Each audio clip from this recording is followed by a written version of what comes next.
Thank you for being here. My name's Stamatina, if you don't already know, but you can call me Matina. And I'm going to do something a little bit different today. You know, I'm normally here for singing, sound healing, dragon light language, activation, meditations, you name it. But I have this really beautiful, profound experience that I had with this guy that I met the other day, this painter here in Bali. And he was just like such a light and such an old soul, and we just spent hours talking about life and philosophy together, as I do. And it was just so random and synchronistic, obviously, as is, you know, all the magic that is life when you allow it to be in flow. So for example, I was at a phone store because I needed to finally get a SIM card after a month of having no SIM. And of course, by Balinese nature, I shouldn't really say that. But anyways, the ladies, the nice ladies working there had no idea how to help me on my phone, even though that was their job. Sorry. Or at least they just couldn't help me in my situation then, because as it so happened, as it took them hours to figure out how to install my SIM card and get it to work, I ended up just crossing the road and going to the stall opposite that happened to be where a painter was painting. And I was like, you know, I want to check out some of these paintings, why not? His name is Wayan, and he's such a lovely man. He invited me in. I think he recognized me, or he told me at least he sensed my energy to begin with anyway. So obviously we had a message for each other. Initially he invited me to paint with him. But it ended up just being like a little therapy / life lesson. And I actually took notes from him. So these were all the little cards I was supposed to paint on, but I obviously had to jot down everything he was saying because it was just, you know, divine. So I'm going to do my best to play an instrument at the same time of explaining his philosophies. At the same time, I'm going to have to try and read my own handwriting, which is difficult to do because it's so tiny and cursive. But anyways, let's give it a go, shall we? Actually, yeah, if I put it up like this, it'll be a bit easier. So let us begin.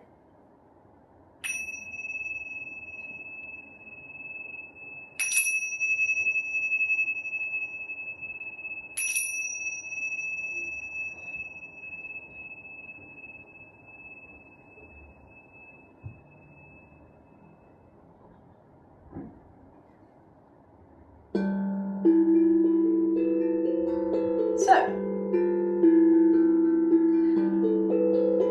the first thing he told me, or was giving me advice on, was about something that I've been dealing with at the moment, which is just about repeated lessons. And so he said, if we win in life, i.e. learn the lesson, we will never laugh at the same joke, i.e. we will never panic in the same harsh lesson. So the idea is essentially not to laugh at the same joke, which seems counterintuitive to any self-development, personal development theory, right? Which is always like, oh, just laugh at everything, da-da-da-da. But the idea is like, you know, once you get it, you get it. It doesn't become funny anymore, you know, the same repeated lessons. Why are we still pretending that it's funny? Do you know what I hate? I hate when people tell me the same joke over and over again, and they know that they've told me that same joke, and it's like their only joke that they know, or they only have like a handful of jokes, and it's because they are trying to literally get a reaction out of me. It's a form of, I would say, okay, so some people do it unconsciously, of course, but the ones who do it consciously, I feel it's a form of energy harvesting. Or, you know, when people use the term energy vampires, that's like one of the examples that I think of, which is like people trying to get a reaction out of you, whether that's positive or negative, because they feel like they need this constant sense of validation.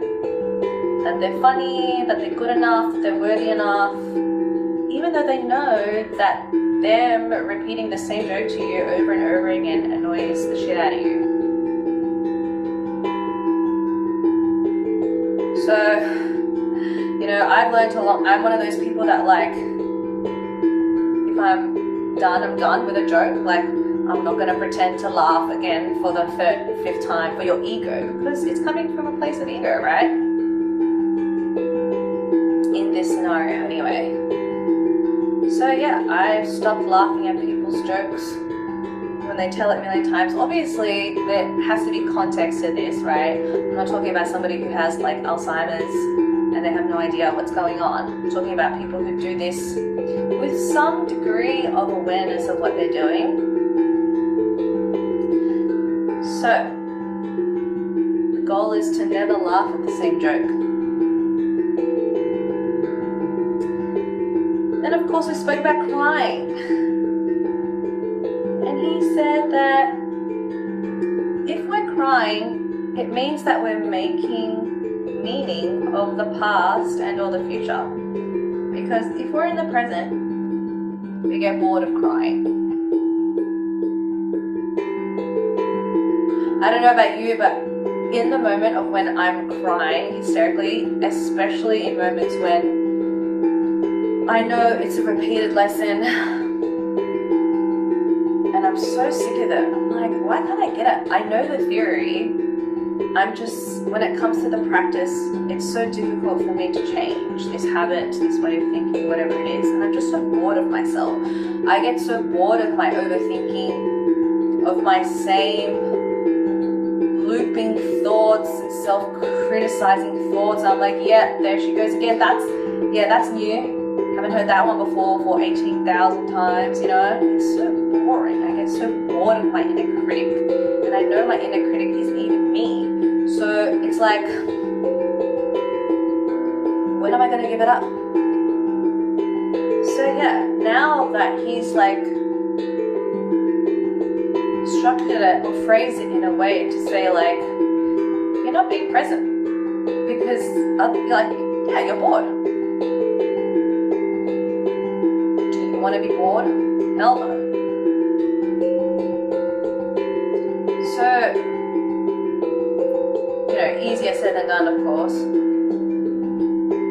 Can you, once you've done the crying that you need to do to a reasonable degree, can you come out of it? How else do you come out of boredom usually, you know? You just get sick of it after a while. You get sick of getting sick and tired.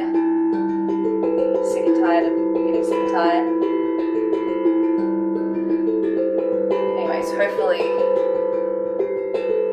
that resonated. Being bored from crying. Being, you know, not in the present. Now, speaking of not being in the present, imagination. He says that imagination is the root of sadness because it's not the present, right? So imagination is for something far away to become here, to become real. So for example, when we're painting, we use our emotion to paint. So he says that imagination is an artist's illness because you're just staying in imagination. It's like if you love sadness, you'll create sadness all the time and you'll stay in that sadness. So it becomes like addictive, right? Sometimes like we're addicted to this negative feeling because it's comfortable, it's all that we've ever known. Or or it's familiar, or it's like, you know, childhood wounds that you haven't really gotten out of. So it could be an artist illness, this imagination.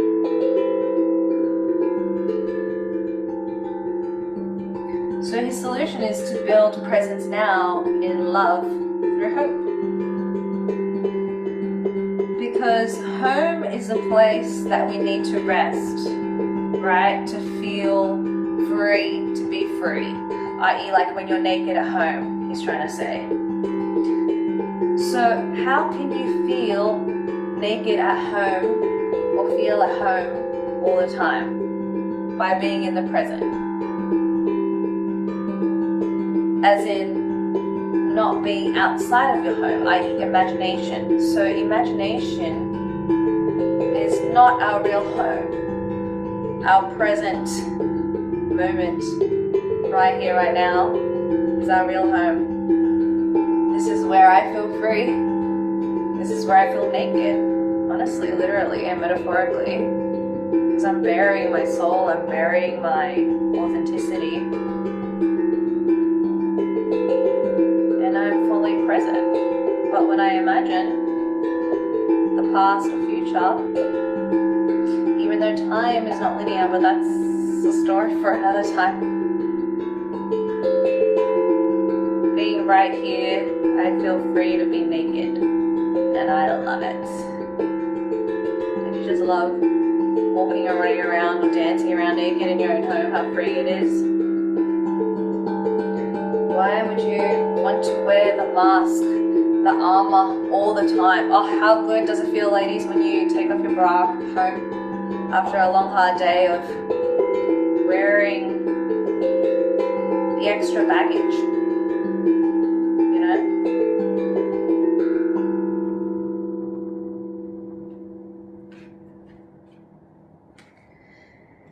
And so on that point of love,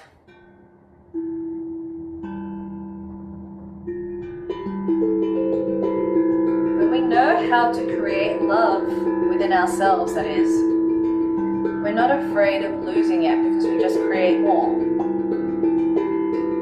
So it doesn't really matter who tries to take away our love, hurt our love, us, what's inside of us, because it can't be taken away of. Love is what we are, infinite unconditional love.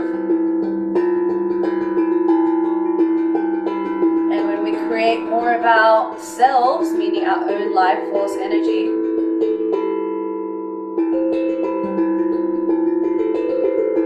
we will never be in lack. We will never be sad.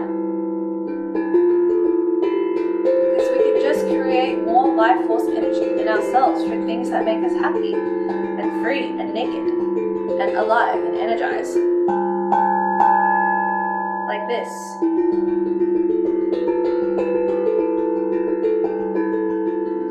And so when we do what we love, time is an illusion, right? Technically I've been in this sound healing studio for 3 hours, but it feels like 3 days. I have created more time for myself by doing what I love, ironically.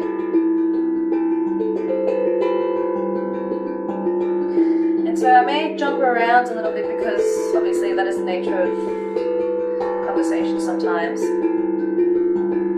And he explained how he has 3 rules for himself that he lives by. So, you know, take these with a grain of salt because everybody should have their own set of rules that they govern themselves with. We are sovereign beings after all, but he does not like to live by appointments. He does not do appointments. When he's ready to offer something, when he's ready to offer life, you know, the other person he believes will be ready to, and they will find him, sort of like the conversation that we had, which I agree with, you know. Let the universe bring you the magic in the right time, right space, according to your life force energy. That's how we're meant to be living, and that's how animals live, and I'm not here to say that we are just pure animals, but they're doing something right. I definitely don't want to feel like a sheep being herded, being told what to do. So it depends what kind of animal you resonate with, or what kind of animal you want to live like, right? I'm not talking about being a sheep, I'm talking about being a lion in the wild, not in the zoo. It lives on no time. So it's like, when I see you, I see you. And if I don't see you, I don't see you. No dramas. Of course, he has a wife, and this doesn't necessarily extend to his wife, but, you know, in general, as it relates to work. Because he's not waiting for work, that's what he's trying to say. You know, the work will find him in the right time and place, and the right energy, most importantly.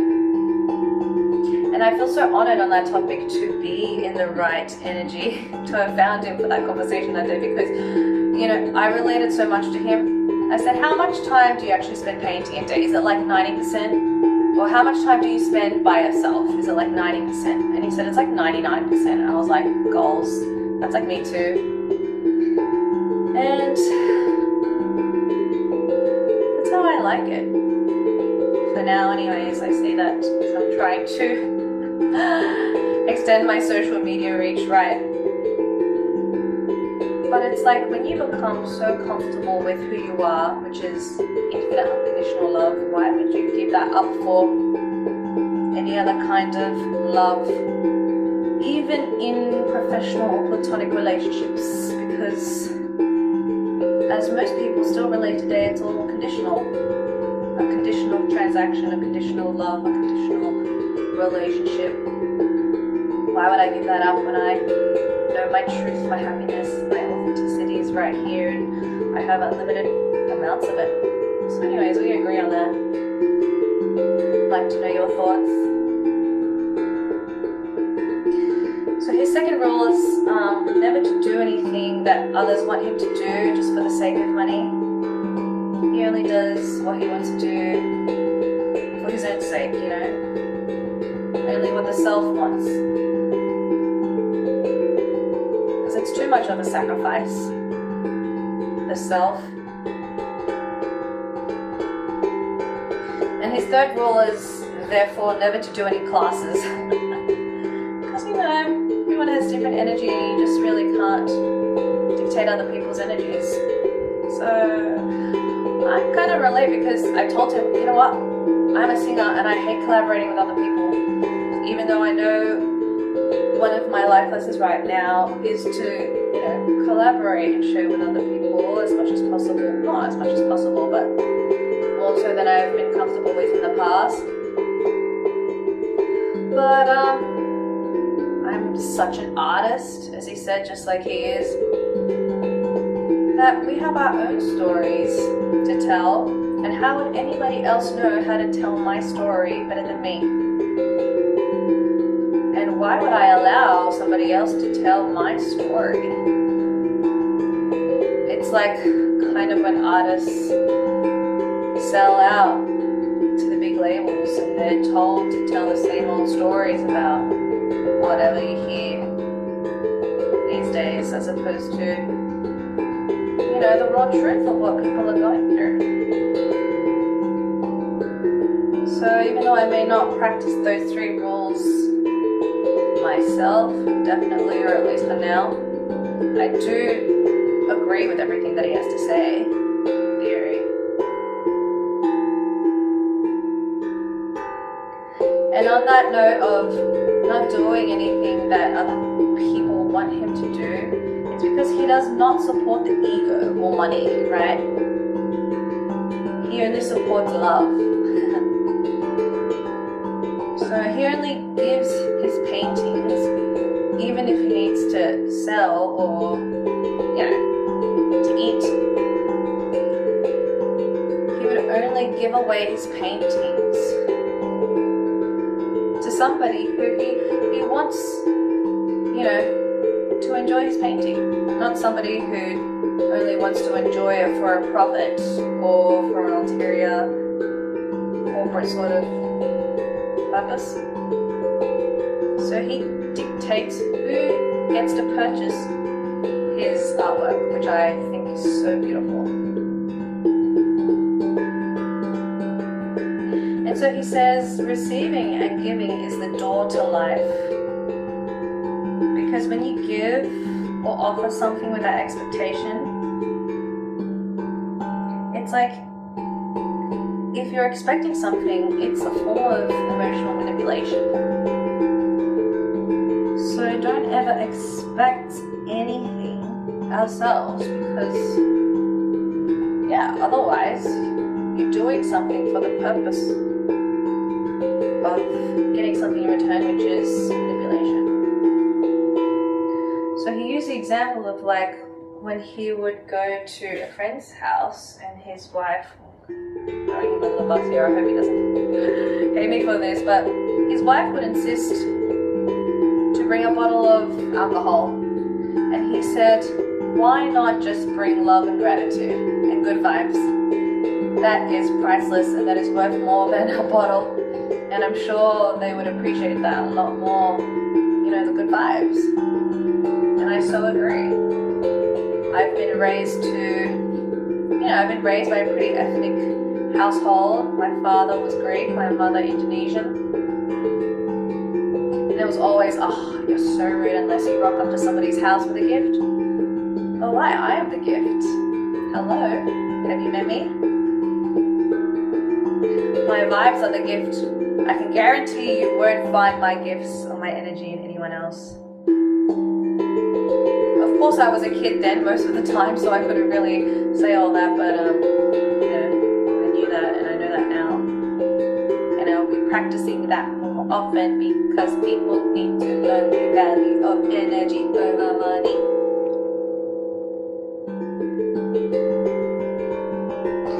So then he got onto the topic of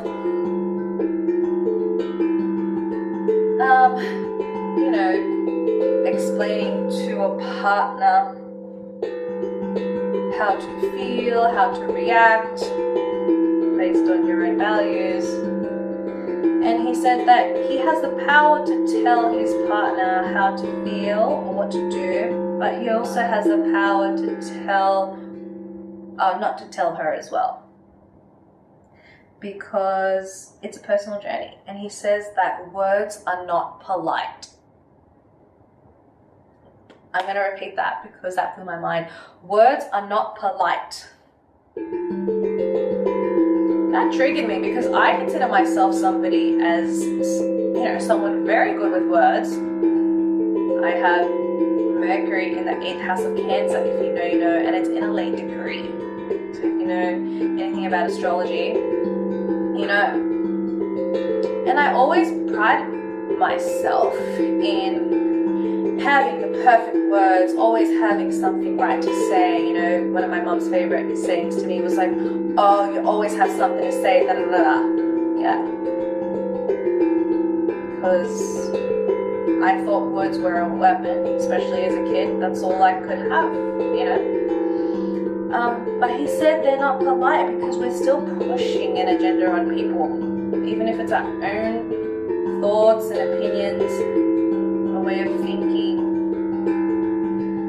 So it's like a painting, right? He says, I want to finish the painting myself. I don't want anyone else to finish the painting for me. This is my problem. I don't want anyone else to finish my problem. This is my painting. I don't want anyone else to finish my painting. I want to enjoy my own problem.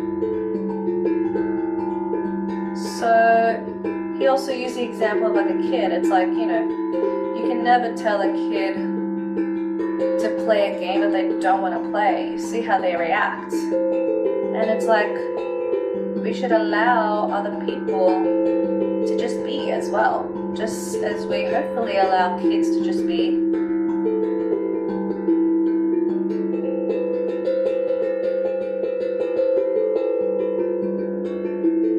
hopefully allowing them in their presence to sit with their feelings, eventually they will come to their own resolution of how to fix their own problems and finish their own painting, because I can guarantee they would probably want to finish their own painting themselves. Now, some people in the comments may be like, oh, I hate painting, I never know what to do, I need all the help I can get, or I love collaborating with other people, okay? Until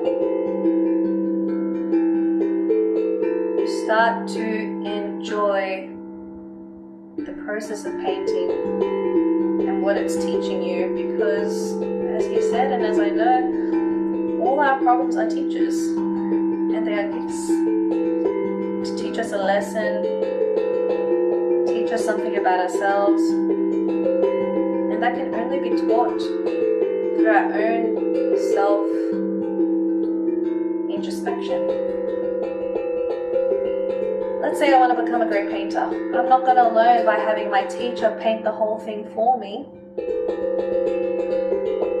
or paint it with me every single time. Eventually I'm going to have to create my own painting all by myself to consider myself a painter. We are all painters in life. We're all painting our lives. So yes, these paintings have to be finished ourselves. We have to allow everybody else to finish their own painting and figure out what they want to paint and how they want to paint it in their own style. You know, because their style may be different to ours, and we have to respect that.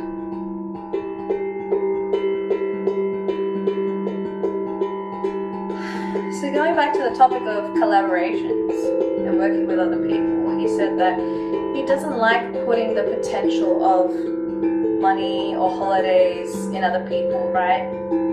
Because the universe will always provide. Because the universe is infinite and limitless and is always with him. Always with us, all of us.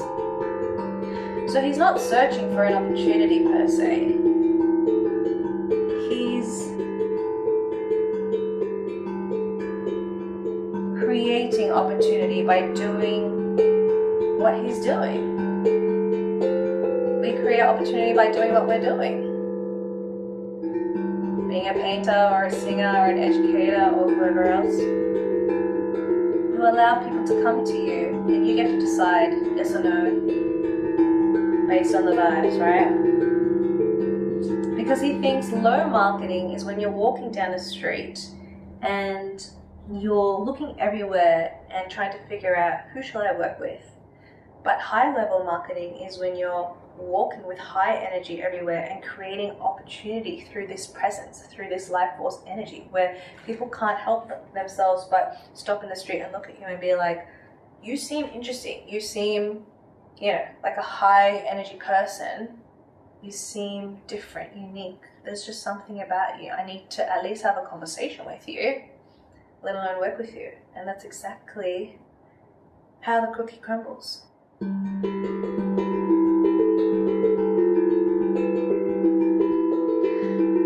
So we eventually got on the topic of shame and guilt, whether that related to the shame and guilt of not collaborating with as many people as society expects, turning down opportunities, turning down people, or whatever it may be.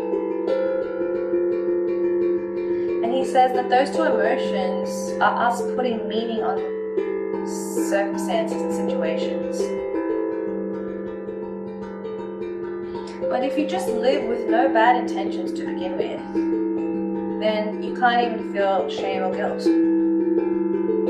It's so true. It's like, so long as you remind yourself, and hopefully you already do this, but you're not out there deliberately doing people wrong, trying to manipulate people, trying to scam people. But if other people take your energy or whatever you say or whatever you do the wrong way, but you had zero bad intentions, there is no reason to feel guilt or shame, because that was not your intention. That's their interpretation, and their interpretation of you and what you do is none of your business. Only your own interpretation of you is your own business. And interestingly, I realized what he was trying to say was that if others perceive my high energy as arguing or manipulation, then it's because that's what they do. It's not necessarily what I do or ours. It's a projection. And unfortunately, again, we both resonated. We both said that we have struggled with this, meaning that people have said that we have high energy and they take us for either arguing with them or being mean or cruel or trying to be manipulative. But it's like, I'm literally just standing up for myself, and I happen to have, you know, high energy, high stamina, high life force energy, whatever you want to call it. And if that comes off as being too dominant or aggressive or whatever, you know, trying to have the upper hand when I'm just, you know, magnificently powerful in my own presence, that's a you problem, not me.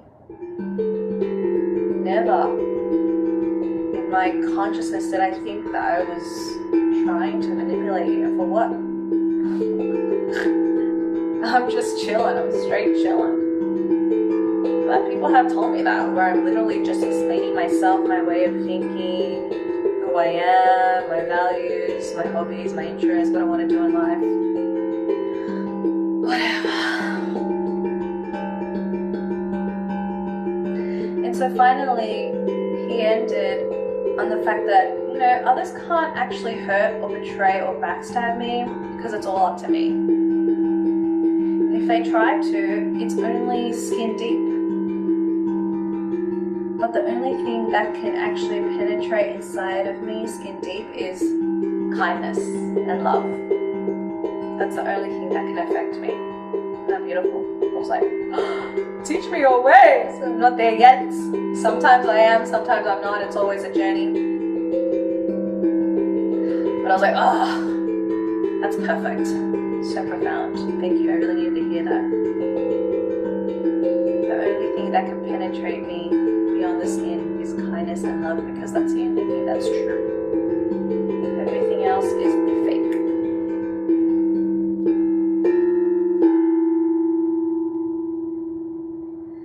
So that was a lot, huh?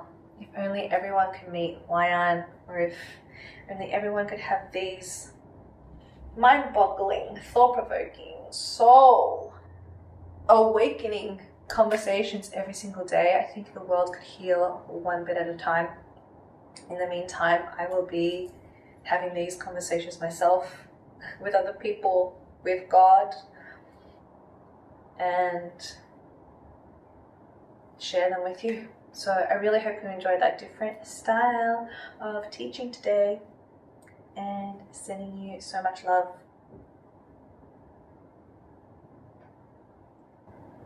But wait, there's more! I just realized there was another card I didn't get to read. Okay, this is the final card with the final 2 points.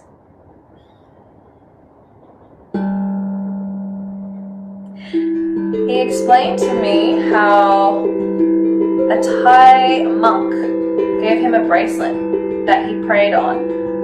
So the monk prayed on the bracelet and gave it to Wayan.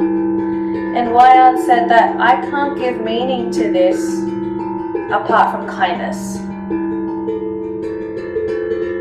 Meaning that, let's say that the monk prayed on protection for him, but he said that I'm not going to give my power away to a bracelet or another person to give me protection, because I know that I am already protected enough, because I have the universe in with me at all times, which is infinite power, protection. So I appreciate the gesture, but I'm only going to accept it as a gesture of kindness and nothing else. I was like, that's crazy, because the other week I went to Bali Spirit Fest and I received this beautiful bracelet from this beautiful lady who obviously was picking up on the theme that I was feeling at the time. Well, she asked me to set an intention if I wanted to receive this bracelet, which is a form of protection according to the Balinese tradition, because it has this particular seed inside. You can't really see it. That in the Hindu religion they believe, can grant power and wishes to whatever you intend through prayer or intention while wearing it. And so my intention was to release doubt / fear and call in trust, self-trust. And then Wyman mentioned that to me, and it reminded me. I was like, oh my god, in that moment I was actually giving my power away to this woman, to this bracelet, or to this Hindu god / Hindu religion, this seed, physical seed, this material, to give me self-trust and faith, and to release what no longer served me. But I'm like, if I just knew who I was and am, which is infinite intelligence, unconditional love, i.e. universe, God, source, energy, consciousness, the most high, I wouldn't need anything else outside of me. And this is me coming from someone who still buys, collects, and wears crystals. But now I'm thinking to myself, do I even need that? Maybe as decoration, maybe because I think they're still pretty, maybe because they may serve as a reminder of who I am and the protection that I do have, but not necessarily because I'm seeking it outside of me, because I know that I have it already inside of me infinitely.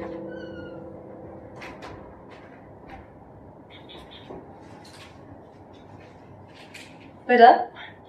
Okay, sure. Thank you.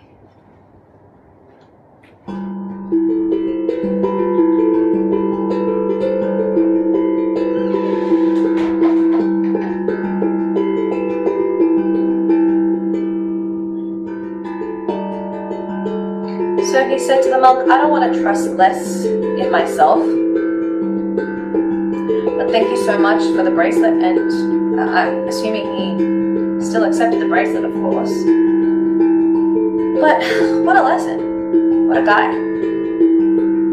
So never to put, your own power in an external thing, even if it's like a meaningful object or memento, that's been passed down from your family or a friend or been gifted by someone important. They could be powerful reminders, but never the source of your inner guidance and knowing of who and what you are.